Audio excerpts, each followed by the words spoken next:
시작 함께 하실래요? 안녕하세요. 세상의 모든 정보 아나운서 전주리입니다. 어느덧 설 연휴 마지막 날인데요. 이렇게 명절 때면 꼭 나오는 소위 단골 기사들이 있죠. 명절 직후 이혼율이 증가한다는 사회면 기사나 명절 후유증을 극복하기 위해서는 이렇게 하라는 식의 건강 관련 기사들을 꼽을 수 있을 텐데요. 이런 기사들 얼마나 진정성이 있는 걸까요? 사서 고생하는 마음으로 현장을 누비겠다며 체험을 통해 기사를 쓰는 기자가 있습니다. 체험과 저널리즘을 합쳐서 체얼리즘이라는 말까지 만들어냈는데요. 세상의 모든 정보 1부에서는 체얼리즘 남영도 기자와 이야기 나누는 특별한 시간이 마련되어 있습니다. 첫째는 책임감과 부담감이 크다면서 K장남 혹은 K장녀라는 말 많이 쓰죠. 또 첫째와 셋째 사이에서 이리저리 치인다면서 둘째 콤플렉스를 이야기하기도 하는데요. 이렇게 출생 순위로 성격이 형성된다는 게 정말 사실일까요?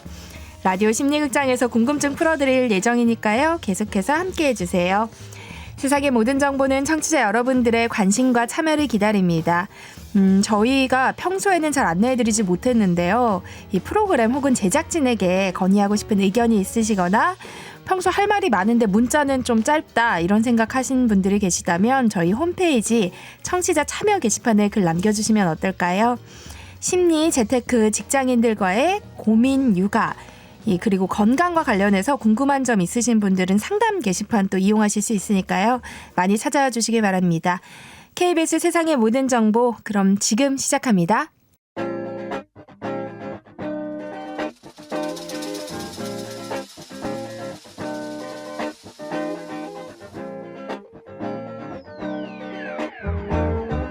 과학, 역사, 음악, 공연 뭐가 궁금하신가요?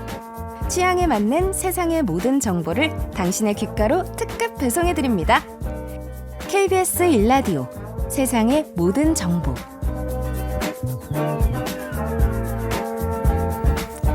청취자 여러분들은 일상에서 궁금증이 생기면 어떻게 하시나요?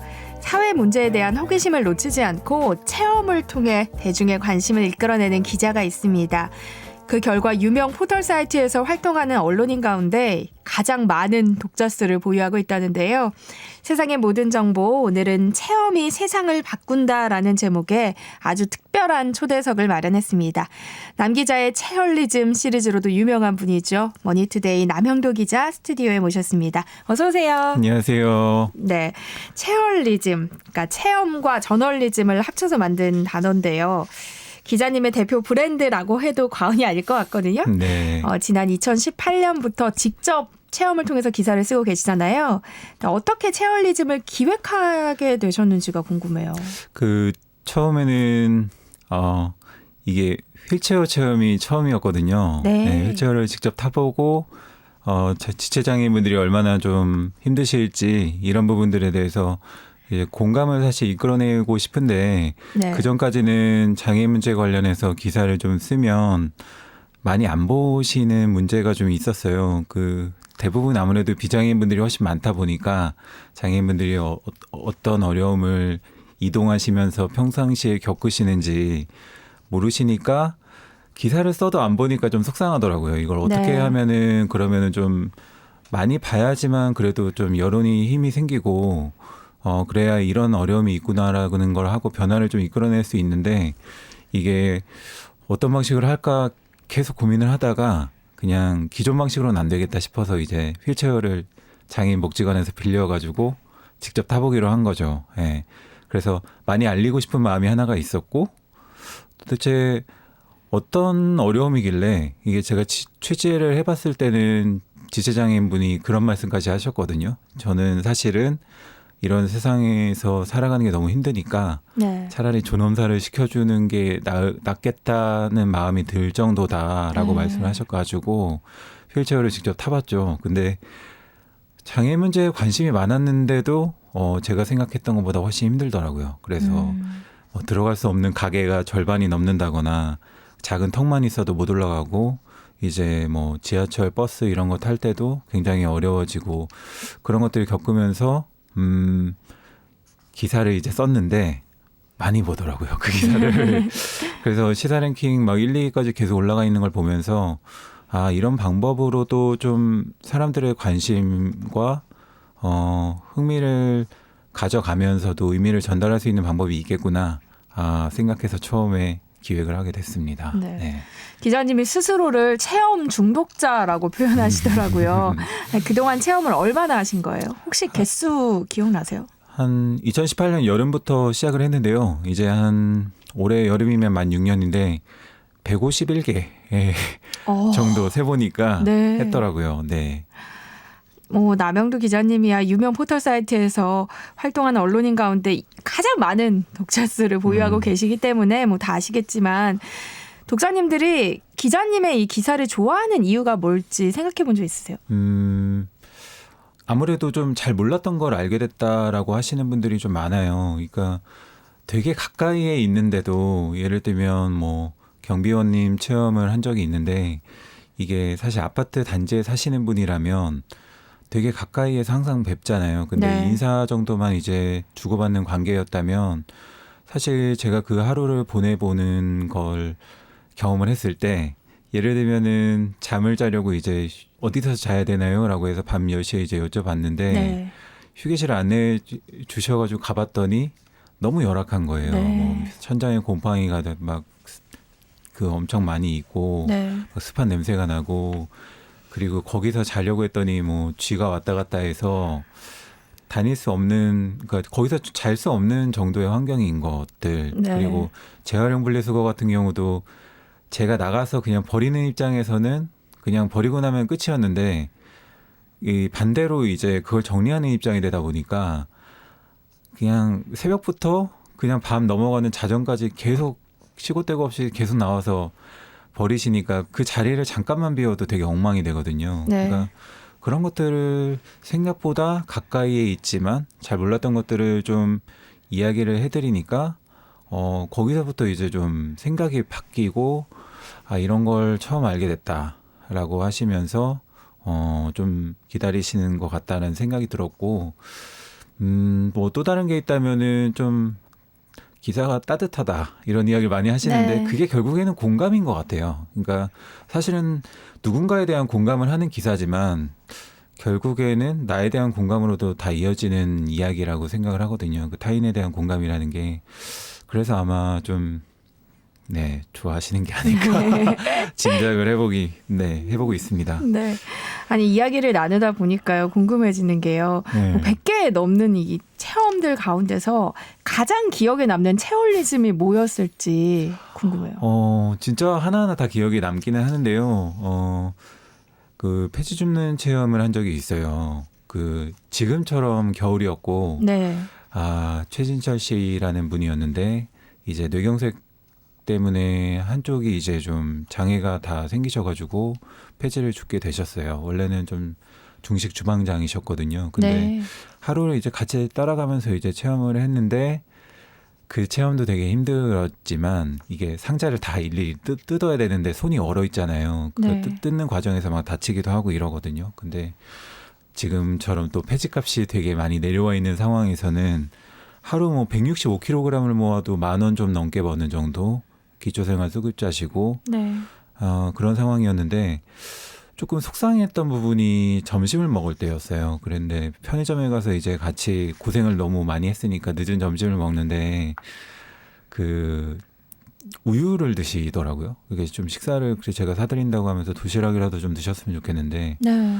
우유에 빨대를 우유에 꽂아서 드시는데 왜 이렇게 드시냐고 했더니 치아를 이렇게 보여주시는데 치아가 거의 하나도 없는 거예요. 네. 한 2-3개 빼고는 다 없어가지고 제가 속상해서 이제 기사 나갈 때쯤에 댓글을 달아서 다른 거는 좀 뭐 다 도와드리기 어렵더라도 식사는 좀 그래도 제대로 하게 해드리고 싶다. 혹시 이게 도움을 주실 수 있는 뭐 치과의사 선생님이나 주시면 연락을 좀 달라고 말씀을 드렸는데 메일이 엄청 많이 오는 거예요. 네. 아침부터 한 200통, 300통 하루 종일 진짜 매일 답장해야 될 정도로 그렇게 왔는데 그 폐지 줍는 어르신께서 나중에 그걸 확인을 하고 엄청 많이 우시면서 고맙다고. 네. 그래서 좀 변화가 이제 그런 것들이 좀 기억에 남는 네, 체험입니다. 네. 네. 아니 제가 남 기자님과 얘기를 하다 보니까 보통 기사를 쓸 때 기자들이 객관적 보도 이런 것들을 맞아요. 하다 보니까 좀 차갑게 느껴질 때도 있거든요. 네. 근데 기자님은 그 따뜻함이 느껴져서 네. 그 기사에서조차 그게 느껴져서 독자분들이 좋아하시는 것 같네요. 네. 자, 기발한 체험들도 많이 하셨었잖아요. 예를 들면은 뭐 치마나 브래지어 입기 같은 것들 하셨었는데 네. 이런 체험을 할 때 주변 반응은 어떤가요? 좀 별종으로 보죠. 일단 지금 뭐 관종인가 뭐 관심 받으려 그러나 처음에 네. 막 그런 생각을 하고 그 이해가 돼요. 왜냐하면은 좀 낯설잖아요. 근데 네. 사실은 낯설기 때문에 사람들의 주목을 끌 수 있는 거긴 하거든요. 근데 그 안에 이제 텍스트를 이제 읽으시다 보면은 남영도 기자가 왜 이런 체험을 했는지에 대한 의미를 공감을 하고 나면은 이제 거기서부터는 좀 깊이 공감으로 들어간다고 생각을 하거든요. 그런데 네. 뭐 브레이저 입는 체험 같은 경우도 사실은 남자가 브레이저를 입는다? 이거 좀 되게 저도 처음이었거든요. 네. 30대 후반의 그 강렬한 기억인데 근데 사실은 제 아내가 매일 겪는 일이에요. 매일 네. 겪는 일이라는 게 매일 속옷을 입는 불편함에 대해서 이야기를 하고 저는 그거에 대해서 사실은 공감을 못했었거든요. 뭐 네. 동네에 다닐 때만이라도 좀 속옷 안 입고 편하게 나가고 싶다라고 했을 때조차도 뭐 그래도 속옷을 입어야 되지 않을까라고 저도 모르게 이야기를 했던 적이 있었는데 네. 입어보니까 너무 답답한 거죠. 가슴을 꽉 누르고 와이어라든지 뭐 그날 막 체하고 두통 오고 이래가지고 네. 뒤에 막 까끌까끌하고 막 이 불편한 것들 때문에 되게 힘들었거든요. 그래서 공감을 하게 되잖아요. 그러니까 아내한테도 그날 체험을 한 다음에 사과하고 막 그랬었거든요. 네. 이게 제가 너무 몰랐다고. 네. 그러니까 그런 것들에 대해서 사실은 처음에는 되게 낯설게 보고 약간 신기해하기시기도 하고 또 다음에 뭐 할 거야 이렇게 호기심을 보이시기도 하는데 그게 연결될 때가 좀 좋은 것 같아요. 아 이게 이래서 이 체험을 할 수밖에 없었구나라는 치마 입기도 그랬고 그래서 지금까지도 좀 이어올 수 있었던 게 아닐까 네. 생각을 하고 있습니다. 오늘 명절 연휴 마지막 날이기도 한데요. 네. 사실 뭐 지금 가족애를 느낄 수도 있지만 또 가정의 평화를 지키기가 가장 어려운 때이기도 하거든요.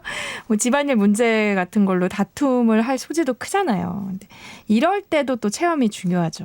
그러니까 되게 가까이에서 또 다 체험할 수 있는 것 같아요. 이게 저는 사실 뭐 사회적인 의미가 담긴 기사를 주로 쓰지만 되게 가까이에 있는 가족, 네. 특히 명절 같은 경우에 꼭 추천해드리고 싶은 게 집안일로 인한 분쟁이 생각보다 굉장히 높고 그게 실제로 뭐 이혼까지도 이어지는 경우도 있고 막 꽤 네. 갈등의 소지가 되거든요. 근데 저는 어떤 걸 해봤냐면 제가 하는 집안일과 아내가 하는 집안일을 다 나눠서 리스트를 만들어 봤어요. 네. 그러니까 제가 쉬고 있을 때도 아내가 계속 뭔가를 하고 있는 적이 좀 많다는 느낌을 제가 계속 받아가지고 아예 좀 써보자 했는데 아내가 한 2배 정도 많더라고요. 저는 비슷하게 하고 있다고 생각을 했는데 네. 제가 그래서 그때 딱 느꼈던 게 좀 다 해봐야겠다는 생각이 들었어요. 그러니까 네. 예를 들면 저는 설거지 담당이고 아내는 빨래 담당인데 제가 도와주고 싶어도 빨래를 어떻게 뭘 해야 되는지 잘 모르니까 네. 개입을 할 수가 없는 거예요. 그래서 한번 다 배워봐야겠다. 그래서 처음부터 다 배워봤더니 이래서 그 세탁기가 있는 다용도실에서 이렇게 땀 뻘뻘 흘리면서 에어컨도 안 들어오거든요. 거기는. 네. 근데 이렇게 오래 할 수밖에 없었구나 라는 거 알고 나니까 옷 입을 때도 저도 바지에 항상 뭐를 좀 되게 많이 묻히는 편이어서 항상 같은 자리에 이걸 묻히고 막 그랬는데 얼룩을 직접 닦아 보니까 그다음부터는 더 주의를 하게 되는 거예요. 그러니까 아내에 대해서 더 공감을 하고 더 같이 이제 빨리 뭘 하니까 더 빨리 끝나고 같이 네. 쉴 수 있고 그래서 좀 이런 체험 같은 것들 가까이 있는 사람도 그 가족이라도 좀 공감하려면 이런 경험 꼭 한 번씩은 해보셨으면 좋겠습니다. 네. 진짜 추천드리고 싶네요. 지금 명절 세고 와서 아내가 좀 기분이 안 좋은 것 같다. 맞아요. 이런 분들은 한번 명절에 아내가 어떤 집안일을 했는지 시댁에서 한번 서로 같이 적어보시면 뭐 체험까지는 아니더라도 와닿는데 좀 도움이 되지 않을까 생각이 맞습니다. 듭니다. 최근 또 고물가로 어려움 호소하시는 분들이 많잖아요. 당장 서울 살기 힘들었다 이런 얘기들 많이 하셨는데 농산물 가격이 비싸질 때 농민들에게 좋을 것 같은데 의외로 또 그렇지 않다면서요. 그러니까 이 강원도에 이제 고추 농사랑 여러 가지 지으시는 분을 직접 이제 가서 같이 따드리고 이제 체험을 한 적이 있어요. 그러니까 농산물 가격은 계속 이제 소비자 입장에서는 이렇게 오르니까 다 농부들에게 그럼 돌아가는 게 아닐까라고 네. 생각을 하지만 중간에 뭐 이제 여러 가지 유통망을 거치면서 가격이 오르는 것들이 되게 많이 있거든요. 그러니까 실제로 그분들의 수익은 크게 다르지 않은 부분이 있다라는 걸 생산지에 가서 이제 직접 말씀을 드리니까 처음 알았고, 특히나 요즘 같은 경우에는 날씨가 워낙 기후이기 때문에 되게 들쑥날쑥하고 한 달 내내 비가 온다거나 막 너무 따뜻했다가 너무 추웠다가 막 이게 계속 반복되니까 농사를 망치시는 경우가 굉장히 많아졌어요. 그래서 그것 때문에 좀 실험을 하시는 경우가 많고, 그에 비해서 뭐 무슨 비료값이라든지 이런 것들은 다 물가는 다 오르는데 정작 그 농산물을 통해서 얻는 수익은 크게 다르지 않기 때문에 소비자 입장에서는 또 되게 물가가 너무 비싸다라고 네. 생각을 하지만 정작 또 생산지에 있는 농부분들은 되게 힘드신 상황이. 그래서 네. 이게 구조적인 문제를 좀 잘 들여다봐야겠다. 이걸 어떻게 어떤 부분을 개선해야지만 시스템적으로 바꿔야지만 이게 다 좀 농민들에게도 소비자들에게도 좀 도움이 될까, 그런 부분을 좀 고민을 하고 있습니다. 네. 남영두 기자님의 흥미로운 체험 이야기 함께 듣고 있는데요. 노래 한 곡 듣고 오겠습니다. 제이슨 무라즈의 I'm Yours 들으시고요. 잠시 뒤에 다시 찾아올게요. 세상의 모든 정보, 오늘은 체험이 세상을 바꾼다라는 주제로 머니투데이 남영두 기자와 이야기 나누고 있습니다. 자, 계속 이어가 볼까요? 앞서 들어본 것처럼 정말 많은 체험을 하셨는데 뭐 취재 전에 아무리 예상을 했다고 하더라도 현실이 더 혹독할 때가 많죠. 어떤 체험을 예상을 해도 훨씬 더 힘든 것 같아요. 네. 뭐 시각장애인 체험을 할 때도 그랬었고, 이게 연습을 좀 오래 했거든요. 사실 그 흰지팡이를 빌려가지고 그때 또 이제 좀 있으면 봄인데 네. 봄 벚꽃 이제 여의도 윤종로에 막 피잖아요. 시각장애인분들은 원할 때 이제 꽃놀이를 갈 수 있는 정도의 환경이 될까, 그걸 하기 위해서 이제 집에서부터 되게 장기간 동안 연습을 하고 버스를 타다가 나갔는데 네. 예상하지 못했던 것들이 계속 있어요. 그러니까 뭐 인도 위에 이렇게 장애물들이 많았는지 몰라서 계속 부딪히고, 버스는 뭐 몇 번 버스가 왔는지는 이제 음성으로 들려서 알겠는데 네. 막상 그게 제 앞에 왔는지 몰라서 막 계속 하염없이 기다리고 있고, 횡단보도도 신호가 바뀌었는지 안 바뀌었는지 몰라서 그냥 우두커니 서 있고, 이런 경우가 있었던 거죠. 그러니까 일상적으로 너무 그냥 비장애인 입장에서는 그냥 편리하게 아무 문제 없다고 느꼈던 것들이 실제로는 이렇게 힘들구나라는 생각 때문에 제가 그날 되게 늦은 오후에야 밥을 먹었거든요. 네. 근데 밥 먹다가 저도 모르게 막 눈물이 나더라고요. 이게 왜 이렇게 모르고 살았을까 생각을 하면은 나는 불편하지 않으니까라는 생각을 좀 하게 됐는데, 그런 경우가 거의 아무리 사전조사를 많이 해도 체험하면 훨씬 더 힘든 경우가 훨씬 많은 것 같습니다. 네. 체험을 하면서 좀 달라진 점이 있을까요? 사실 뭐 답답한 현실을 마주하면 차라리 몰랐을 때가 낫다 뭐 이렇게 생각되는 순간도 있을 것 같은데. 제 속은 확실히 몰랐을 때가 더 편한 것 같기는 해요. 네. 네. 이게 신경 쓰이는 게 훨씬 많아져서 네. 뭐 그렇죠. 이게 그러니까 함부로 판단하지 않게 된 것 같아요. 약간 뭐 짐작하는 것보다 어쨌든 진행자님과도 계속 이렇게 대화를 나누고 있지만, 또 제가 답변을 하는 것과 다르게 또 질문을 하시면서 또 이끌어 가시는 또 진행자님의 또 그 고충 같은 것들은 또 있을 것 같다. 네. 이런 짐작도 이렇게 하거든요. 그러니까 네. 어떤 상황에 있더라도 어떤 인터뷰를 하더라도 뭔가 계속 그런 걸 생각하게 되니까 네. 사실은 제 자신의 입장에서는 뭔가 기사를 쓸 때도 훨씬 더 걱정도 많고 고민이 많아지긴 했는데 네. 필요한 것 같아요. 근데 이게 왜냐하면 또 영향을 주는 글을 쓰는 입장에 있고, 그걸로 인해서 또 제가 생각하지 못했던 2차적인 피해라든지 이런 게 발생하면 안 되기 때문에 그래도 알면 알수록 더 도움이 되는 것 같다. 성장하고 있는 게 아닐까 뭐 그런 생각이 듭니다. 네. 네. 독자 입장에서는 뭐 남 기자님은 힘드시겠지만 어쨌든 체험을 통해서 저희가 몰랐던 점들을 알게 되고 네. 아마 하루아침에 바뀌지 않아서 기자님은 답답하실 맞아요. 거예요. 그죠?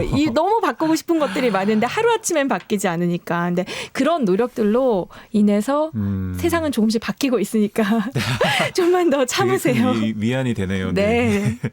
남영도 기자님 기사들을 보면 네. 좀 우리 사회에서 상대적으로 소외받는 사람들의 이야기들이 좀 많은 것 같아요. 아이템 선정의 기준이 있을까요? 진짜 가장자리라고 생각했는데 예를 들면 장애인 문제가 가장자리라고 생각을 해서 뭐 시각장애인 체험도 하고 청각장애인 체험도 했었어요.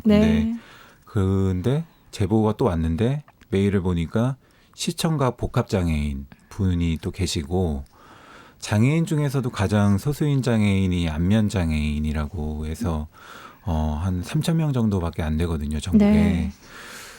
근데 그런 분들의 이야기는 진짜 기사를 검색해 보시면 아시겠지만 되게 많이 안 나와요. 계속 안 다뤄지고 소수인 거는 사실은 뭐 사회적으로 이슈라든지 지금 사람들의 관심이 많은 거는 다양한 매체에서 정말 다양한 기사들이 많이 쏟아지는데 네. 이런 기사는 사람들의 관심이 없다는 이유로 조금 더 선정 기준에서 밀리고 더 중요하고 필요한 이야기이고 함께 살아가는 사람들이고 존재들의 이야기인데도 안 나오는 경우가 많아서 네. 저라도 좀 그걸 잘 다뤄야겠다. 그래서 아이템 선정할 때도 항상 좀 이게 제가 쓰지 않으면 정말 나오기 힘든 정도의 이야기일까? 이걸 항상 고민하는 것 같아요. 그래서 그렇다고 생각이 들면은 제가 시간을 더 혹은 노력을 더 들이더라도 좀 충분히 취재를 해서 잘 알리면 제 기사 하나로 말씀하신 것처럼 뭐 세상이 갑자기 바뀌진 않겠지만 그래도 기록을 남겨놓으면은 그 기록을 보고 누군가 또 다른 사람들이 또 취재를 할 수 있으니까 네. 그런 기준으로 좀 선정을 해서 기사를 쓰고 있습니다. 네. 세상이 좀 빨리 변하는데 분명히 일조하고 계십니다. 진짜 감사합니다. 응원하고 있겠습니다. 사실 남영도 기자님의 이 기사를 구독하는 사람들이 많은 거는 재미도 있기 때문이거든요. 네. 네, 사실 사회적 메시지가 있는 기사를 재미있게 쓰는 거는 쉬운 일이 아니잖아요. 뭔가 자신만의 특별한 비법이 있으실 것 같은데요.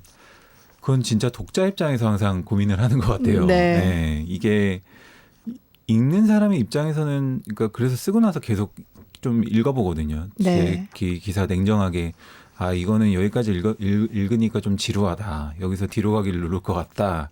혹은 재미를 위해서 뭐 사진 설명을 좀 더 웃기게 쓴다거나 그러니까 조금 더 약간 오히려 느슨하게 좀 틈을 주는 독자들 입장에서 더 참견하고 싶게 만드는 이런 것들을 고민하고 있고요.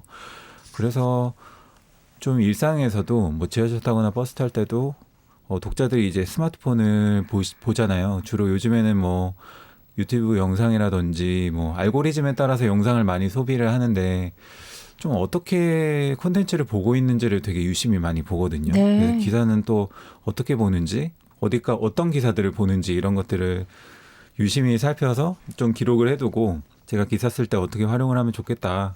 그래서 그런 공감대를 좀 많이 가져와서 전하고자 하는 사람들의 관심이 덜한 메시지와 붙이면은 좀 재밌게 바뀌는 게 아닐까 네, 생각을 하고 있습니다. 네. 기자님 기사에는요 선풀이 많은 것으로도 유명하더라고요. 요즘 독자들이 기자분들에게 또 언론사에게 어떤 역할을 기대하고 있는 것 같으세요?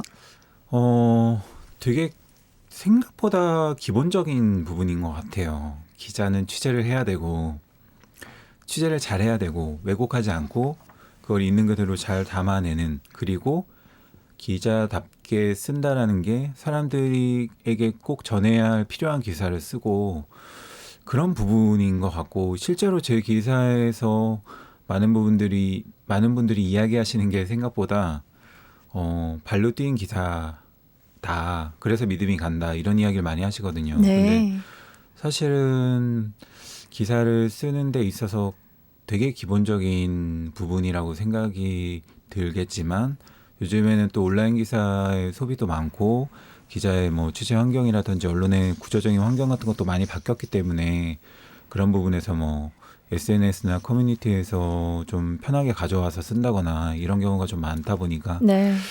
그런 부분에서 뭐 사실관계가 좀 다른 게 나중에 밝혀졌다든지 이러면은 좀 신뢰도가 많이 떨어지는 것 같거든요. 그래서 결국에는 좀 기본에 충실하고 뭔가 그런 것들을 바라시는 게 아닐까.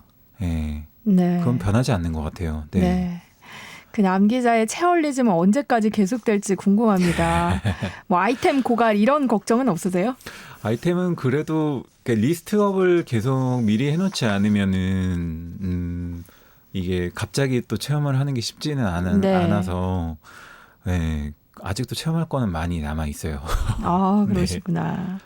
KBS 세상의 모든 정보 오늘은요. 설 특집 초대석으로 남영도 기자님의 이야기 들어봤는데요. 끝으로 남 기자님의 새해 계획이 궁금합니다.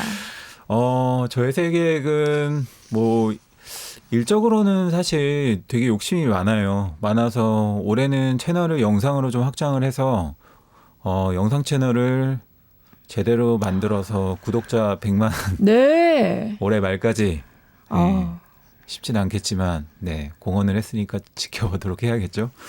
100만 채널을 만들어서 이제 진짜 사람들이 관심 없는 이야기도 더 많은 분들이 제 기사에 이 주제에 관심 없는 분들이 진짜 보게 하는 게 되게 기사의 큰 목적이라고 생각을 하거든요. 그래서 네. 영상 채널 100만 채널 만드는 게 목표고요. 뭐 그 외에는 사실은 되게 일상적으로 무탈하게 잘 지내는 것만 해도 되게 하루하루 잘 사는 거라고 생각해요. 그래서 곁에 있는 뭐 소중한 사람들과 아주 소소하지만 중요한 시간들 보내면서 건강 잘 지키면서 올해도 잘 보내고 싶은 게 올해의 목표입니다. 네. 100만 금방 되실 것 같아요. 네, 세상의 모든 정보 오늘은 체얼리즘으로 유명한 머니투데이 남영도 기자와 이야기 나누는 특별한 시간으로 꾸며봤습니다. 남 기자님 좋은 말씀 감사합니다. 감사합니다. KBS 세상의 모든 정보 1부 순서는 여기서 마무리하겠습니다. 1부 끝곡으로 아델의 Someone Like You 들으시고요. 저는 1시 정각 2부에 다시 찾아오겠습니다. 나른한 오후를 책임질 영양 만점 지식 비타민. 세상의 모든 정보.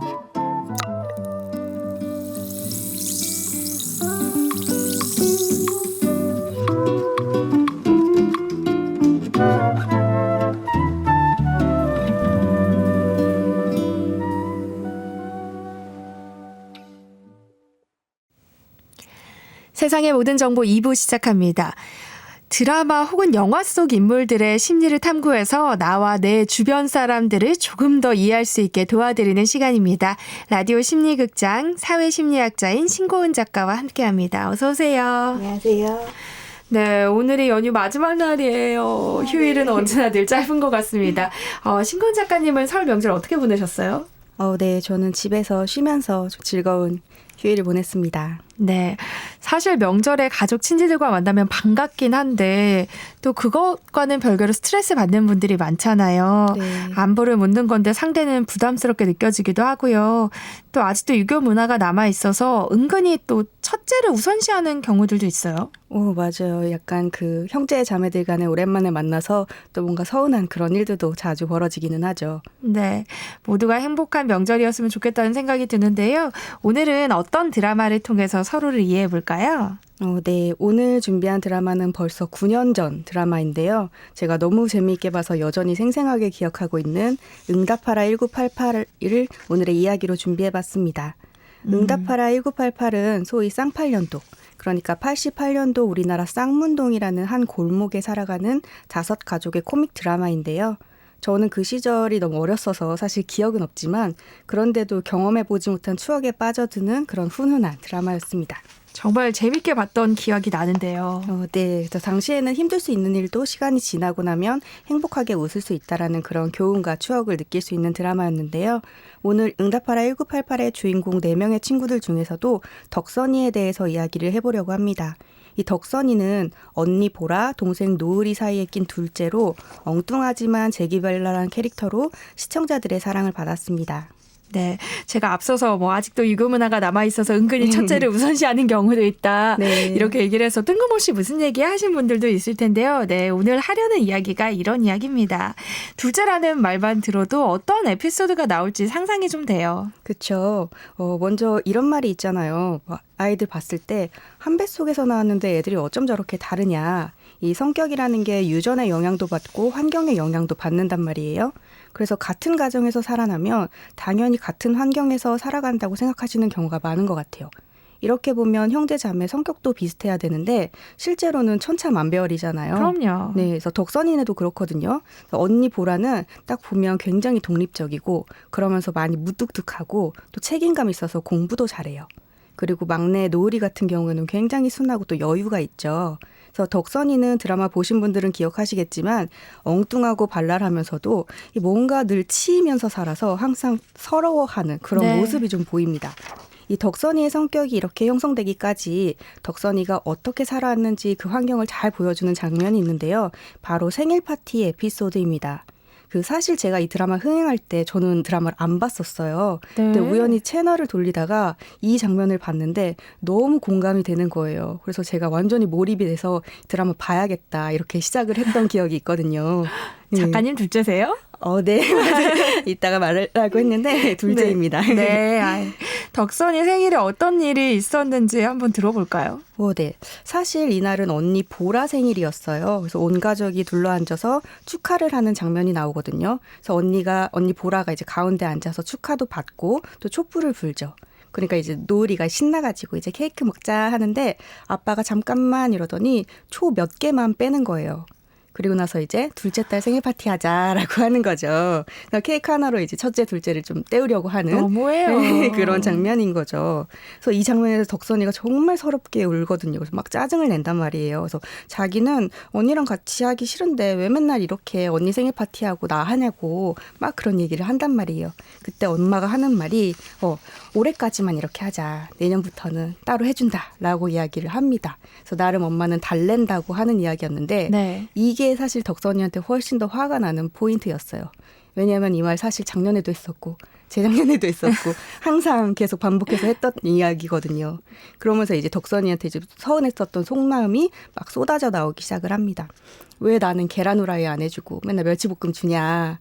왜 노을이만 월드컵 아이스크림 사주냐. 왜 닭다리는 항상 언니랑 노을이가 먹고 나는 날개만 먹느냐. 뭐 이런 이제 좀 사소한 것 같지만 굉장히 서운할 수 있는 것들. 그리고 이제 막 터지다 보니까 이름에 대해서도 얘기가 나오는 거예요. 그래서 언니는 보라고 얘는 노을인데 왜 나만 덕선이냐. 이름도 약간 좀 정감 가는 그런 이름이잖아요. 네. 그래서 이러면서 이제 박차고 자리를 일어나거든요. 그래서 이 장면을 보고 있는데 저도 너무 서러운 거예요. 네. 그러셨구나. 둘째의 서름이 느껴집니다. 근데 사실 어릴 때는 옷을 물려 입는 것도 좀 싫잖아요. 그렇죠. 이 형제 자매 중에서 가장 짠한 캐릭터를 꼽아보자면 아마도 이 중간 아이. 그러니까 둘째 아이일 건데요. 이 중간 아이는 태어날 때부터 좀 불공평한 세상에서 태어난다고 봐야 됩니다. 보통은 이제 첫째가 입던 옷 물려 입고 또 장난감도 첫째가 쓰던 거 많이 사용을 하게 되죠. 그래서 새 것을 자기 것으로 소유하는 경험이 드물거든요. 그래서 좀 잘하면 이제 소유욕이 생겨서 자기가 막 용돈을 벌어서 옷도 사고 가방도 사고 신발도 산단 말이에요. 그럼 이제 이건 내 거다라는 그런 마음을 갖기도 전에 어떤 일이 일어나죠. 보통 이제 뭐 언니나 형이 홀랑 가지고 나간다던가 아니면 동생이 쓴다던가 이런 일들이 자꾸 일어난단 말이에요. 그것도 좀 서러운 거예요. 네. 그래서 이제 엄마 아빠한테 조금 잃으면 좀 편이라도 들어주시면 좋은데 우리 엄마 아빠 또 막 같이 좀 써 양보해 이렇게 이야기를 하시면서 항상 뭔가 좀 서러운 그런 경험을 하게 되죠. 그래서 보통 이 둘째 중간 아이들은 눈치껏 자기 몫을 챙기는 아이로 성장하게 되는 가능성이 좀 큽니다. 네. 근데 궁금한 게 몇째 아이로 태어났는지에 따라서 성격도 달라질 수가 있어요? 그렇죠. 이 성격은 타고난 기질과 또 살아온 환경이 만나 형성된다고 하잖아요. 그래서 같은 가정이라도 부모님들이 첫째 아이, 둘째 아이, 막내, 외동 아이 애들한테 대하는 태도가 은연중에 달라지거든요. 그래서 같은 집에서 살아도 처한 환경은 다르다라고 볼 수가 있습니다. 미움받을 용기로 잘 알려진 심리학자 알프레드 아들러는 이런 아이디어를 기반으로 출생순위 이론을 발표했었는데요. 물론 이게 고전 이론인 만큼 이 현대사의 모습을 100% 반영하지는 못하고 또 과학적으로 검증이 된 이론은 아닙니다. 하지만 많은 사람들의 공감을 받고 있는 재미있고 또 훌륭한 이론이라고 볼 수가 있겠죠.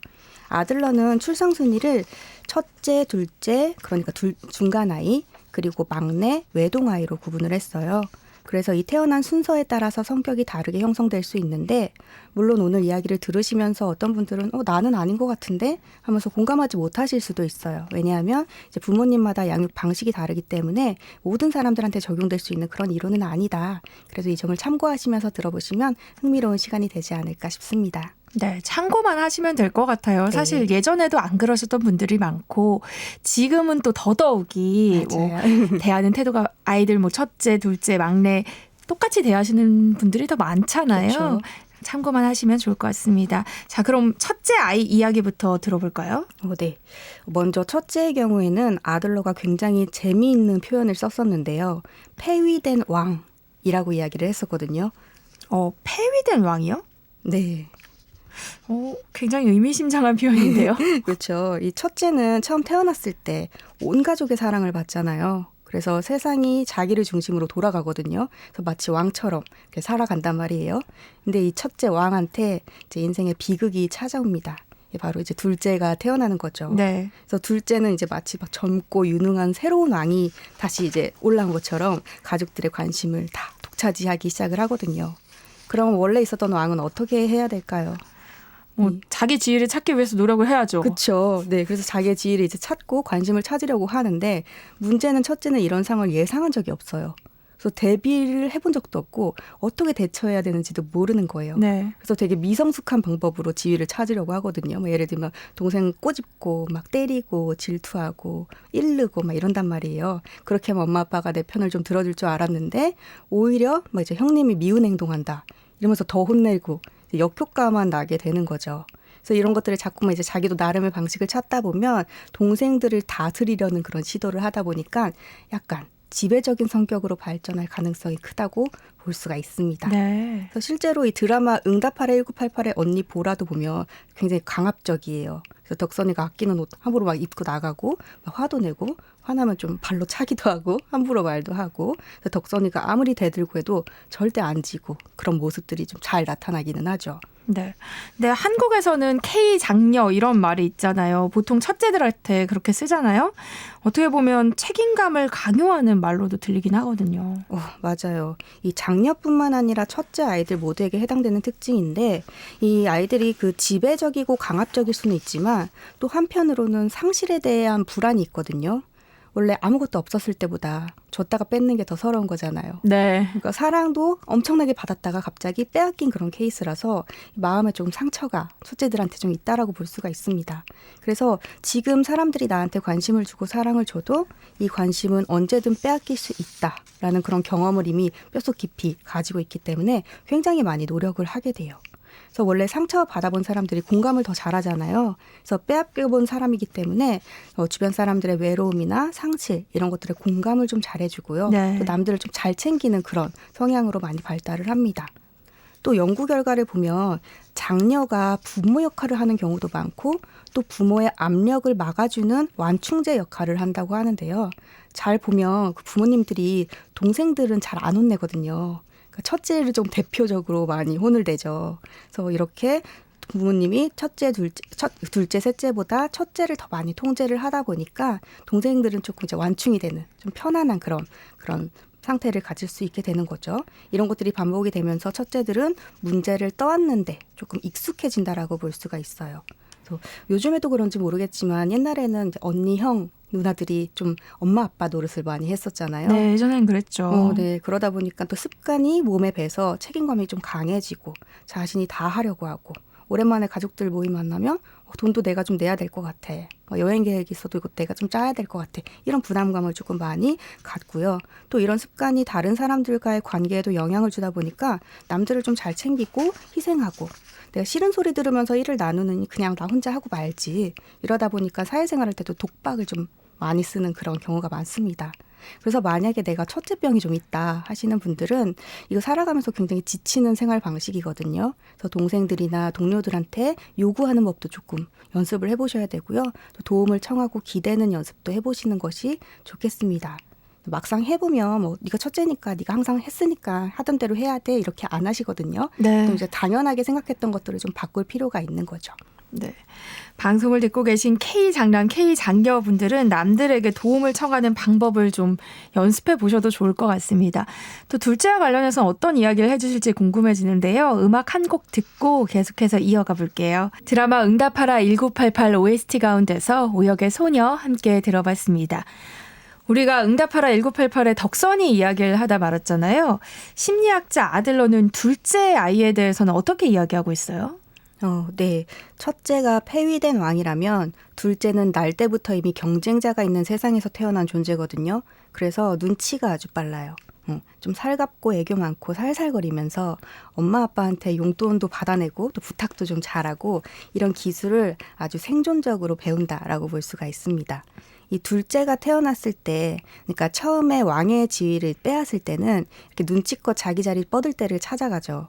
근데 문제는 이제 자리를 좀 차지했다 싶었을 때 또 동생이 태어나는 겁니다. 그래서 아들러가 말한 둘째 아이는 중간 아이를 이야기를 하거든요. 네. 그래서 왕위를 차지해도 영광을 오래 누리지 못하고 또 빼앗기는 또 비극적인 존재인 거죠.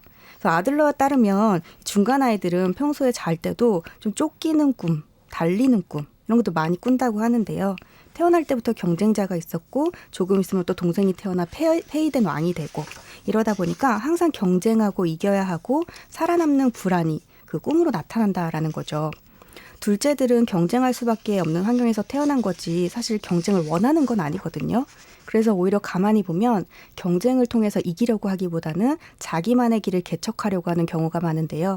특히 첫째하고 별개의 길을 걸으면서 조금 자기만의 어떤 길을 개척하려고 합니다. 예를 들어서 형이 공부를 잘하면 운동 쪽을 연습한다거나 언니가 그림을 잘 그리면 영어를 한다거나 굳이 정면 대결을 하지 않고 좀 자기만의 길을 열어가는 그런 경향성이 조금 보입니다. 네. 사실 둘째 서름이라는 말도 많이 하잖아요. 네. 아까도 잠깐 언급을 했었는데 이 둘째 낀 아이들은요. 온전히 자기 소유를 경험해 본 적이 많이 없거든요. 언니는 다 새 거 사줬는데 동생은 어리다고 또 새로 사줘요.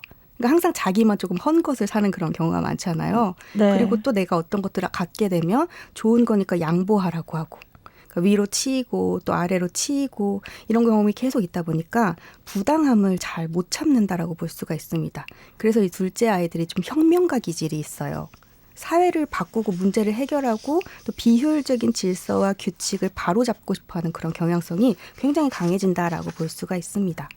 덕선이 같은 경우에도 사실 그냥 분위기상 내가 여기서 서운한 소리 하면 조금 가족들 안 좋아지니까 참고 넘어갈 수도 있잖아요. 근데 이제 끙 하고 있지 않고 생일 파티 다 엎어버린단 말이에요. 그래서 나만 참으면 그냥저냥 넘어갈 수 있는데 절대 그렇게 하지 않죠. 그래서 혁명하지 않으면 부당한 세상을 바꿀 수가 없고 자기 소유를 주장할 수가 없기 때문에 이런 모습으로 자라날 가능성이 좀 큽니다. 네. 근데 앞서서 응답하라 1988에서 왜 덕선이가 언니 케이크까지 물려받는 장면이 굉장히 인상 깊다고 하셨었잖아요. 네네. 그러니까 신고은 작가도 둘째니까 혹시 뭐 비슷한 경험이 있었던 거예요? 네. 저도 이제 둘째인데요. 이제 저하고 언니하고 5살 차이가 나거든요. 그래서 차이가 많이 나는데도 제가 조금 먼저 나서서 언니 거를 물려 쓰겠다라는 얘기를 많이 했던 것 같아요. 네. 그래서 예를 들면 언니가 입던 교복 내가 물려 입어도 괜찮다라고 얘기를 먼저 한 거죠. 솔직히 이제 속으로는 싫었는데 또 서운하기는 했는데 원래 이 둘째가 좀 눈치가 빠르고 셈이 조금 빠르거든요. 그래서 내가 좀 싫어하고 좀 서운한 티를 내면 그게 또 사랑받는데 방해가 될까 봐 괜찮은 척하고 내가 먼저 굳이 가서 괜찮다라고 이야기를 했어요. 그래서 사실 어렸을 때부터 사랑도 많이 받고 고은이는 속이 깊어 이런 이야기 진짜 많이 들었거든요. 네. 그럼에도 불구하고 사실은 이게 생존 전략이었다 보니까 네. 이제 그 한편에는 내면의 결핍이 있기는 하죠. 그래서 한편으로는 내가 먼저 이렇게 말하지 않아도 우리 엄마 아빠가 언니한테 해주듯이 먼저 좀 새 것도 챙겼으면 알아서 좋겠다. 해주셨으면. 그런 마음이 남아 있기는 하죠. 그래서 그런가 저도 좀 부당한 상황을 잘 못 참는 그런 성향이기는 하거든요. 그래서 공정하게 대응하지 못하는 걸 좀 받아들이기가 어렵고 손해보는 거 싫어하고 또 한 만큼 보상 주지 않으면 못 참고 이런 경향도 있기도 하고요.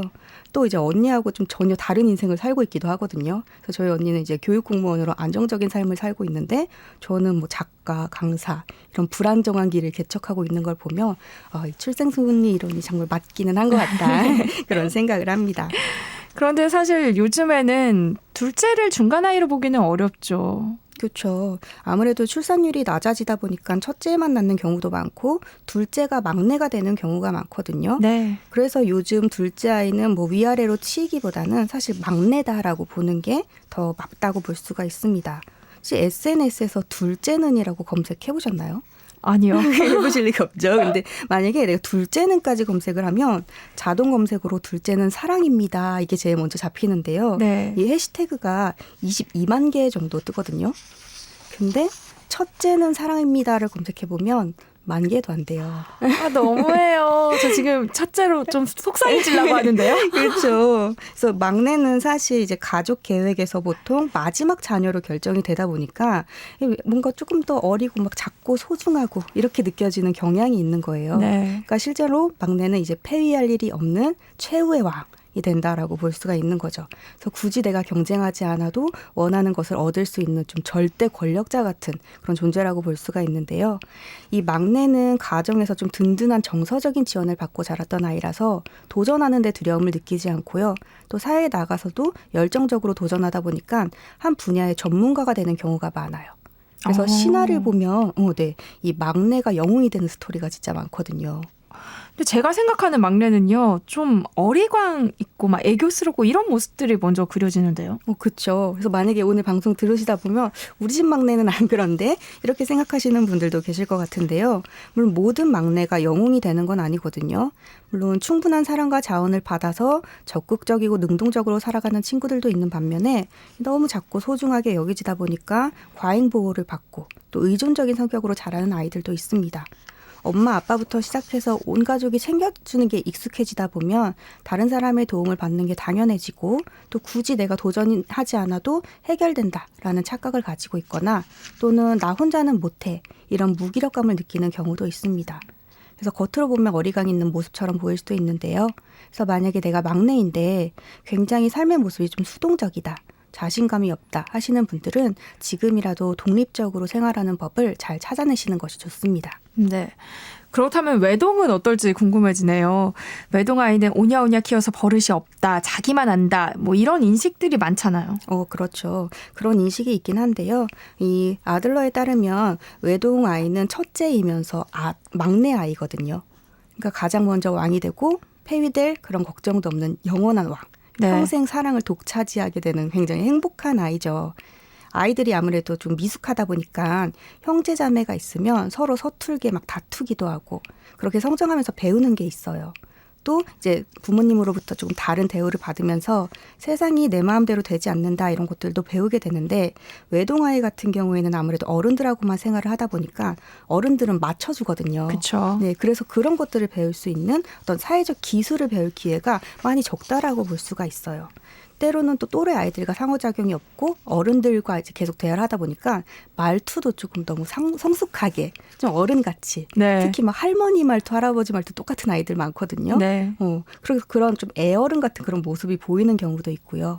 그리고 아무래도 좀 세상의 중심이 자기라는 생각을 자리 잡다 보니까 늘 주인공 의식이 조금 있어요. 그래서 나를 조금 과장해서 중요하게 여기기도 하고 좀 내가 주인공이 되지 못하는 상황을 잘 견디지도 못합니다. 그래서 여기까지 들어보시면 이제 외동이신 분들은 좀 속상하실 수 있을 것 같은데요.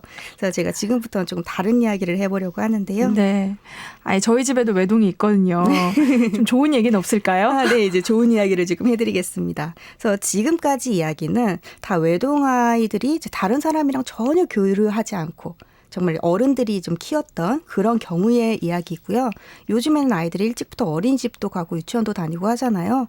또 이제 외동아이지만 이웃에 있는 또래들과 친하게 지낼 수도 있고요. 이렇게 자연히 또래 생활을 하면서 사회성을 학습하기 때문에 꼭 외동아이가 이기적이다, 버릇없다 이렇게 보지는 않습니다. 오히려 외동아이에게 강점이 있다면 아무래도 어렸을 때 가정에서 경쟁 환경에서 자라지 않다 보니까 아이들이 여유가 있어요. 사실 이제 여유가 없이 성실하게 일하는 것도 중요하긴 하지만 지금처럼 스트레스가 심한 현대사회에서는 여유가 가지고 있는 그런 강점과 잠재력을 발휘할 수 있는 가능성이 더 크거든요. 그래서 쫓기지 않는 마음으로 자기 일을 잘 해낼 수 있는 거죠. 또 외동아이들은 혼자이다 보니까 아무래도 외로움을 많이 타긴 하는데 그만큼 혼자 있는 시간에 생각을 많이 해서 생각이 깊은 아이로 성장하게 될 가능성이 큽니다. 그러니까 이 외동아이에 대한 편견, 이거는 특수한 경우에만 해당한다라고 보셔도 괜찮겠습니다. 네, 첫째, 둘째, 막내에 이어서 외동까지 재미있는 이야기 들어봤습니다. 라디오 심리극장 오늘은 여기까지 하겠습니다. 지금까지 사회심리학자 신고은 작가와 함께했습니다. 고맙습니다. 고맙습니다. 네, 지금 여러분께서는 세상의 모든 정보와 함께하고 계신데요. 드라마 응답하라 1988 OST 가운데서 이 박보람의 해화동 듣고 커피로 맛보는 역사 코너로 다시 돌아올게요. 내일 점심 메뉴 추천. 귀로 듣는 푸짐한 지식 한 상 어떠세요? 세상의 모든 정보. 아나운서 전주리입니다.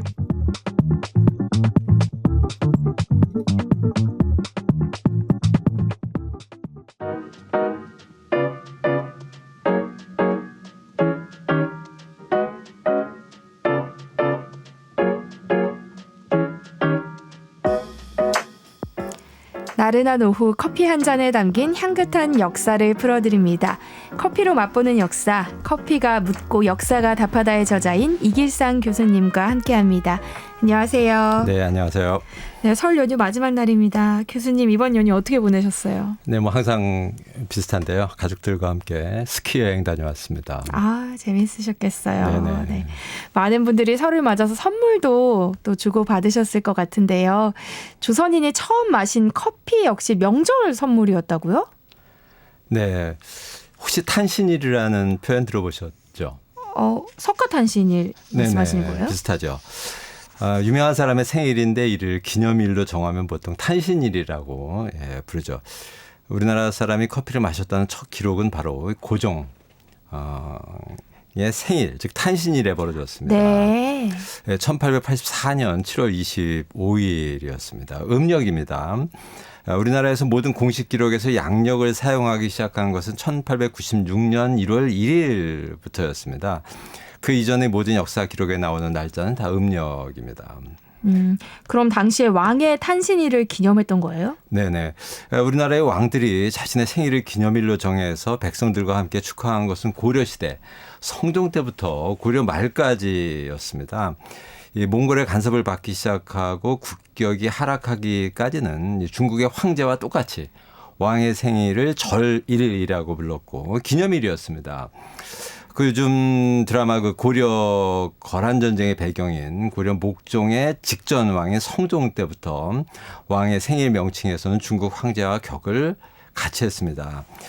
몽골 지배하에 있던 충렬왕 때 왕의 생일이 이제 탄신일로 좀 격화가 되었고 조선시대에는 계속해서 탄신일로 불렸습니다. 뭐 비록 탄신일로 격하는 되었지만 조중에서는 축하연을 열고 관리들은 이날이 공휴일이어서 쉬었습니다. 왕이 파티하느라 일을 안 하니까 대신과 관리들도 쉬는 거죠. 네. 조선인의 첫 커피 음용 기록은 바로 이 탄신일을 배경으로 벌어졌습니다. 고종의 음력 생일인 1884년 7월 25일이 마침 공휴일이었기 때문에 다음 날인 7월 26일은 대체 휴일이었습니다. 뭐 오늘과 같은 대체 휴일이 당시에도 있었습니다. 네, 신기하네요. 예, 당시에도 있을 것은 다 있던 시절입니다. 나라에 힘이 없고 뭐 나라에 돈이 부족했을 뿐이지 나름 제도는 꽤 갖췄던 시절이 1880년대입니다. 네. 그럼 휴일에 커피와 관련해서 어떤 일이 벌어진 거예요? 예, 주인공은 민건호라는 분인데요. 예, 전라도 해남에서 태어난 분인데 1870년에 무과 시험에 급제를 했습니다. 1881년에 신사유람단의 일원으로 일본을 방문을 해서 근대 문물 특히 세관 업무를 배우게 되죠. 그래서 83년 개항장 부산항에 설치된 감리서의 관리로 임명되어 10년간 이 지역에서 활동하는 외국인의 상업 및 활동을 관리하고 세관을 감독하는 업무를 했습니다. 영국이나 독일 영사관 구역을 정하는 일이나 일본이나 청나라 거류지 경계를 정하는 이런 중요한 일도 민건호 씨가 했습니다. 민건호가 했던 일 중에서 무엇보다 중요한 것이 부산항을 출입하는 외국 선박의 물품을 점검하고 세금을 관리하는 일이었습니다. 그러니까 외국인들과의 교류가 많았겠어요. 예, 특히 청나라와의 교류가 이 당시 아주 많았었거든요. 이 대체 휴일이었던 7월 26일은 쉬고 7월 27일 일을 하고 정오쯤에 민건호가 이곳에서 당시에 일을 하고 있던 청나라 관리 탕샤오이라는 사람 집을 방문을 합니다. 민건호가 탕샤오이 집을 방문한 것은 자신의 친구이고 또 탕샤오이와도 친분이 있던 윤정식이라는 사람이 서울에서 내려와 이 탕샤오이 중국 사람 집에 잠시 머무르고 있었기 때문이죠. 그러니까 친구를 만나러 간 거죠. 네. 이 마침 탕샤오이가 세관 업무를 마치고 집에 돌아올 시간이었습니다. 집에 돌아온 탕샤오이는 민건호와 반갑게 인사를 나누고 나서 커피, 우유, 신설탕 그리고 궈련 담배 한 개를 민건호에게 접대 선물로 주었습니다. 그러니까 커피 접대를 받은 셈이네요. 네네. 이 모두 비싼 수입품이죠. 중국 세관 업무를 담당하는 청나라 관리 탕샤오이가 세관 업무를 감독하는 조선 공직자 민건호에게 커피 등 몇 가지 선물을 한 것은 이유가 있기는 했습니다. 민건호의 생일 아니었거든요. 아, 그럼 왜요? 예, 고정임금의 탄신일을 축하하는 의미였습니다. 민건호의 일기에 보면 국왕의 탄신일이면 온 나라가 축하하며 잔치를 벌여야 마땅하지만 나라 힘이 약하고 재정이 부족해서 그냥 지나가는 것을 매우 아쉬워하는 장면이 나옵니다. 이 탕샤오이는 국왕 탄신일 축하 의미로 국왕의 명을 받고 일을 하는 관리 민건호에게 커피를 대접한 것입니다. 네. 이 커피를 마시고 물건들을 받아들고 집으로 돌아오니까 집에는 또 영국 세관장 노부와 또 다른 세관원 한 분이 궈련 담배 한 개씩을 보내왔고 이것도 잘 받았습니다. 이 탄신일의 주인공이 왕을 대신해서 관리들이 선물을 받는 분위기였습니다.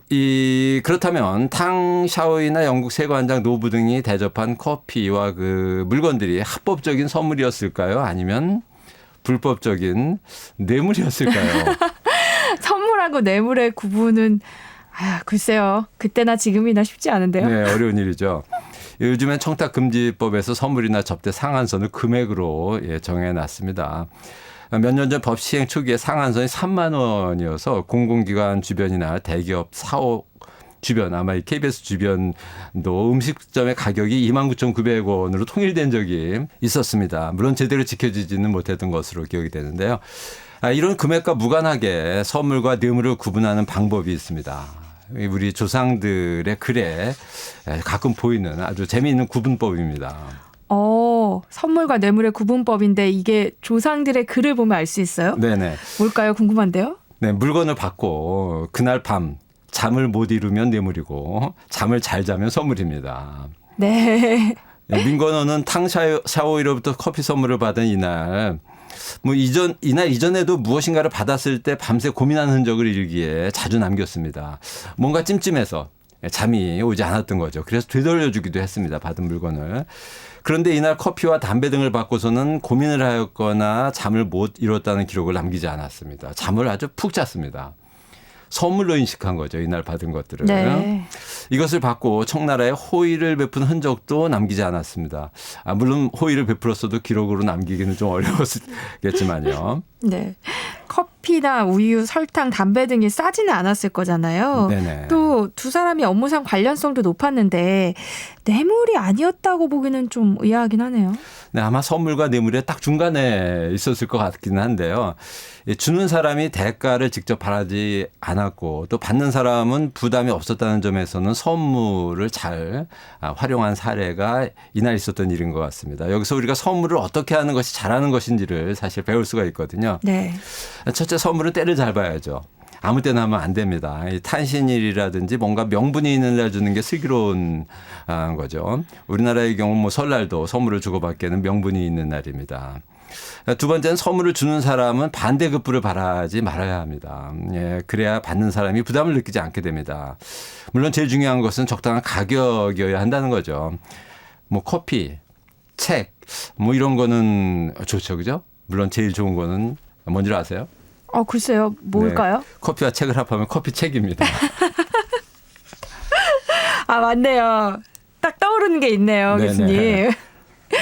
선물을 잘 주고받은 민건우와 탕샤오이는 어떻게 잘 살았는지 궁금해요. 네, 선물과 뇌물을 잘 구분했던 민건호는 부산에서 세관 업무를 잘하는 관리로 평이 아주 자자해서 마지막에는 부산의 다대포 첨사라는 높은 직위까지 올랐거든요. 최종 품계가 종 2품에 이르렀으니까 굉장히 높은 직책입니다. 꽤 출세를 했네요. 그러면 커피 선물을 준 탕샤오이는 어떻게 됐어요? 네, 이 청나라 탕샤오이는 1895년에 주 조선 총영사가 되어서 1898년까지 조선에 머물렀습니다. 지금으로 따지다 보면 주한 중국 대사니까 엄청 출세를 한 거죠.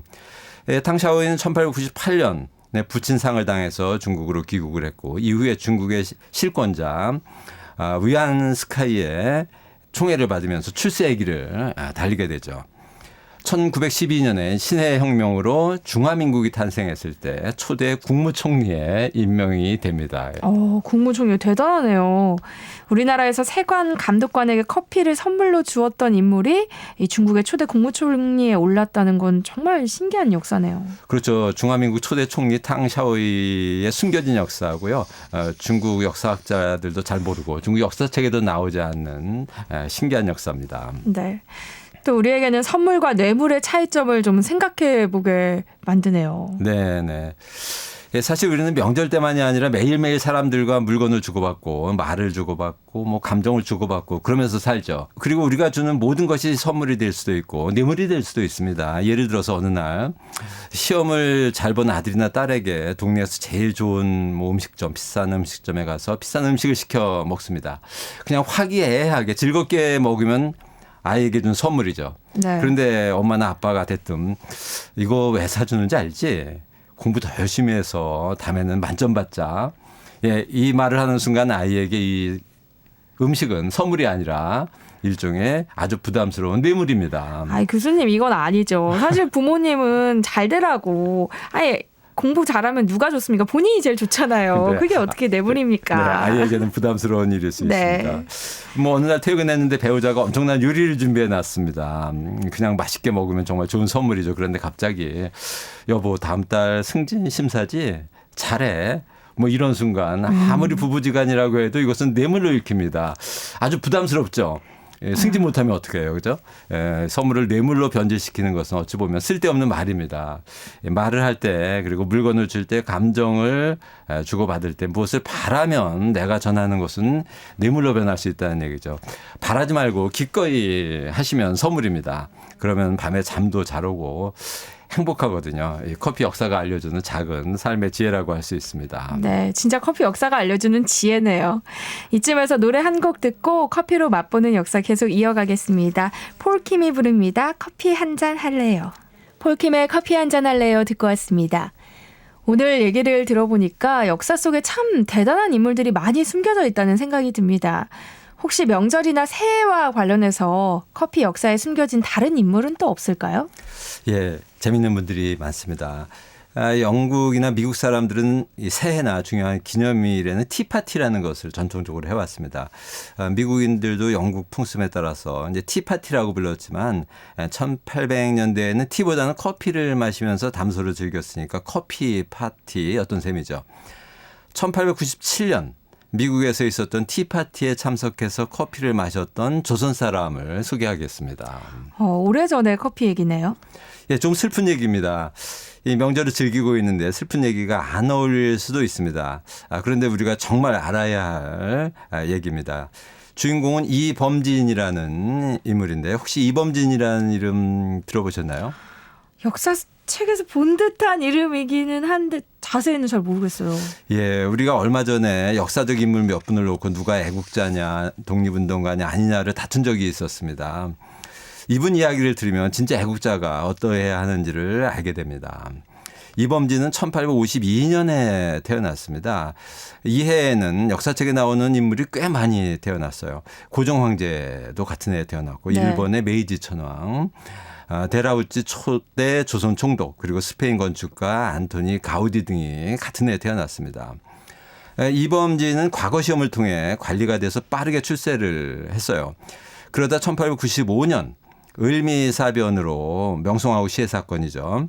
친일파가 득세를 하자 미국과 러시아 힘을 빌어 친일 세력을 제거하려다가 발각된 춘생문 사건에 참여해서 주역이 됩니다. 네. 이때까지만 해도 이완용이 이범진과 같은 편이었었습니다. 이완용이 처음부터 친일은 아니었죠. 네, 변신을 자주 했던 사람이죠. 네. 이범진은 춘생문 사건이 실패하자 중국으로 망명을 했다가 이듬해인 1896년에 귀국해서 이번에는 아관파천을 주도합니다. 성공을 하죠. 이 새로 세워진 친러 내각에서 법부 대신 지금의 법무부 장관이 되어 을미사변을 수사합니다. 그리고 그 배후가 일본이라는 것을 밝혀내죠. 한때 동지였던 이완용이 친일로 돌아서면서 이범진은 생명에 위협을 느낍니다. 이를 안 고종이 주미공사로 임명을 해서 미국으로 보냅니다. 그래서 1896년 9월 워싱턴에 도착해서 네 번째 주미공사로 부임을 하죠. 도착했을 때는 흥미롭게도 미국이 아주 시끌벅적한 시절이었었습니다. 미국 제25대 대통령 선거운동의 막바지였어요. 1896년 11월 그러니까 이범진이 도착하고 2개월 후에 있었던 선거에서 윌리엄 맥킨리가 당선이 됩니다. 그리고 다음엔 1897년 3월 3일 25대 대통령에 취임을 하죠. 네. 매우 떠들썩한 분위기의 주미공사로 부임을 한 겁니다. 이 낯선 나라에 도착했는데 새로운 대통령이 등장을 했고 1896년에서 97년으로 해가 바뀌는 계절이었습니다. 이범진은 이 당시에 겪은 일들을 일기로 남겼어요. 일기 제목이 미사일록인데요. 미사일록이요. 네네. 최근에 이 번역본이 출판이 됐습니다. 이 일기에 커피 얘기가 몇 군데 등장을 합니다. 네. 당시 미국에서 커피가 유행이었나 봐요? 네, 커피 역사에서 제2차 커피 붐이 시작된 직후입니다. 1880년대에 시작된 제2차 커피 붐은 이 미국이 산업화에 성공하면서 폭발적으로 증가한 소비력이 가져온 결과였습니다. 1890년대 후반에는 세계 커피 소비량의 50% 가까이를 미국이 차지할 정도였죠. 네. 뭐 브라질, 콜롬비아, 에콰도르, 이 과테말라 등 중남미 커피가 쏟아져서 미국으로 들어왔습니다. 이범진이 공사로 부임한 지 2개월쯤 된 1890년 11월 어느 날 이 남미 커피 산지 하나였던 에콰도르의 커피 수출 항구에서 큰 화재가 발생했습니다. 도시가 거의 전소될 정도의 화재로 100명 가까운 사람이 죽고 이재민이 3만 명이나 발생을 했습니다. 이 소식을 들은 미국 주재 각국 공사관들은 이제 차례차례 원조에 참여했습니다. 원조를 어떤 식으로 했나요? 예, 당시 미국에 있던 30여 개 나라 이름이 써 있는 그 연명서가 공사관에 전달되면 나라 이름 옆에 지원할 액수를 쓴 다음에 서명을 해서 그다음 공사관으로 보내는 방식이었습니다. 청나라, 일본, 인도, 심지어는 아주 작은 당시 독립국이었던 하와이, 뭐 벨기에 이런 나라 공사들이 얼마를 지원할지를 쓴 연명서가 이제 조선 공사관에 도착을 했습니다. 그런데 공사관 운영 경비도 부족하였던 이범진은 조선이란 나라 이름 옆에 지원액을 쓰지 못했습니다. 네, 그렇죠. 돈이 없어서 공란으로 둔 채 연명서를 다음 공사관으로 보냈습니다. 이 일이 있었던 11월 21일 밤에 쓴 일기에서 이범진은 이렇게 고백을 했습니다. 조선이 원조에 참여하지 못한 것을 다른 나라 공사들이 본다고 생각하니 저절로 나도 모르게 부끄러운 마음이 든다. 네. 가난한 나라 외교관이 느끼는 그 부끄러운 마음을 이렇게 기록을 했었습니다. 그러게요. 다른 나라들은 모두 지원에 참여를 하는데 지원을 하지 못하는 그 가난한 나라의 외교관의 그 부끄러움이 잘 느껴지네요. 네, 특히 이범진을 부끄럽게 했던 것은 이웃인 청나라나 일본 그리고 작은 나라들조차 지원에 참여하는데 조선만 참여를 못한다는 뭐 그런 사실이 더 안타까웠던 거죠. 네. 1890년대에 조선이 얼마나 가난했기에 이 주미공사가 이런 감정을 느꼈던 걸까요? 네, 거의 모든 것을 외국으로부터 차관에 의존하던 시절입니다. 전차 부설하고 다리 놓고 철도 부설하고 발전소 만들어 전기 들여오고 전화 놓고 하는 모든 것을 외국 자본, 외국 기술에 의존을 했습니다. 뭐 금, 은, 철 등 지하 자원도 외국 자본으로 개발했기 때문에 팔아서 남는 돈이 거의 없었죠. 가난한 외교관의 부끄러움은 여기에 그치지 않았습니다. 더 부끄러운 일도 있었나요? 예, 물론입니다. 1897년 새해가 밝았습니다. 뭐 요즘과 비슷한 시절이죠. 새해가 시작되었고 또 새로 당선된 대통령 맥킨리가 취임을 앞두고 있었기 때문에 각국 공사들이 앞을 다투 티파티를 연다고 초청장을 보내왔습니다. 뭐 처음에는 이범진 공사도 이런 파티에 참석해서 새 대통령과 즉 맥킨리와 인사를 하고 맛있는 음식을 먹고 향기 나는 커피를 마셨습니다. 어디 가나 당시 모임이라면 커피가 있던 시절입니다. 그런데 어느 날 티파티에 다녀와서 생각해보니 부끄러운 마음이 들었습니다. 왜냐하면 초청을 받고 가면 자신은 이 공사는 맛있는 음식을 먹고 향기로운 커피를 마시겠지만 사례하는 즉 답례하는 파티를 주최할 형편이 못 되는 것을 알면서도 남의 나라 공사관 초청에 응해서 가는 것이 갑자기 부끄러운 마음이 들었던 겁니다. 네. 티파티 초청을 받고 가지 않으면 당연히 외교에 지장이 있겠죠. 다른 나라 공사들과 교류를 못하니까. 또 가서 맛있는 음식을 먹고 커피는 마시겠지만 사례할 수 있는 티파티를 열 형편이 못 되고 이래서 1897년 1월 12일에 이날은 마침 청나라 티파티에 다녀온 날이었는데 일기에서 이범진은 이렇게 말합니다. 한 번도 사례하는 다회를 열지 못하였으므로 얼굴이 붉어지도록 부끄럽다. 가는 것도 난처하고 가지 않는 것도 난처하다. 이 커피 한 잔 대접받아도 갚지 못하는 외교관으로서 느끼는 부끄러운 마음이었습니다.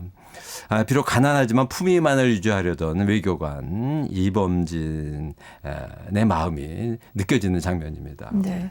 그래서 이범진은 어떻게 됐나요? 이런 부끄러움을 느끼며 이범진이 생각한 것은 하나였습니다.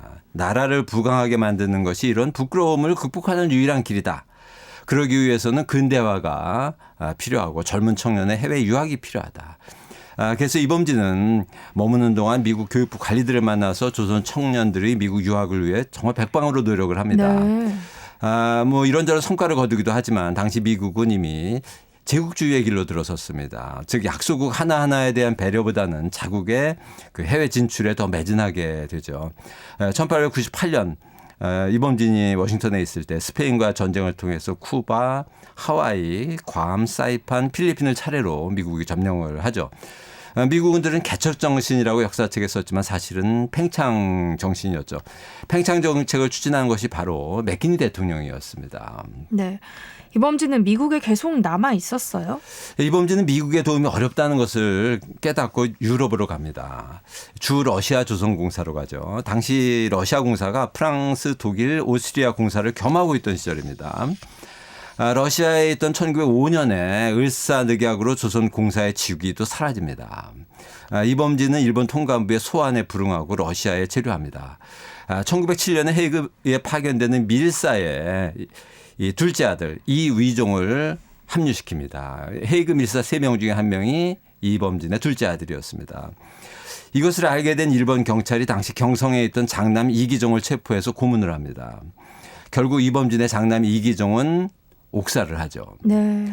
1910년에 한일 합방이 되고 조선이라는 나라가 사라집니다. 이범진은 어떻게 되었을까요? 러시아에서 고종에게 보내는 유서를 남기고 자결로 생을 마감합니다. 네. 나라가 없는 외교관이 설 자리가 없다고 느낀 겁니다.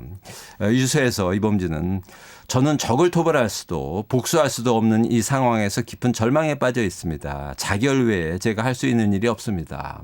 오늘 목숨을 끊으렵니다. 이런 유서를 남기고 자결을 선택했습니다.